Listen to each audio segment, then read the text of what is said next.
watoto wangu leo nimekuja tena nimewaleta mje muone hapa ni sehemu ambapo wanaotesha miche mbalimbali. Miche ni ile mbegu inaoteshwa, alafu sasa baadaye kishakuwa tayari inapelekwa shambani.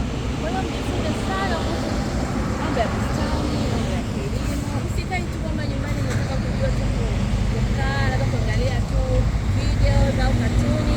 Watoto wangu mjifunze vitu vingi. Unaona hapa panaitwa, hii ni greenhouse. This is called a greenhouse, ambapo unatunza au unaotesha mimea mbalimbali ambayo ni special kwa ajili ya kupeleka shambani.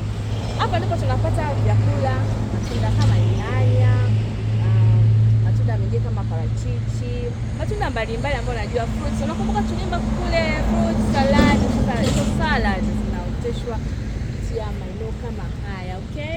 Sasa nitakuja kuwaelewesha vizuri kwenye episode nyingine ambapo nitakuja kuonyesha miche mbalimbali, nitakwambia hii ni hiki na hii ni hiki, okay? Sasa ninawapenda sana. Usisahau kulike, kusubscribe na kushare kwa watoto wengine ili waweze kujifunza. Bye.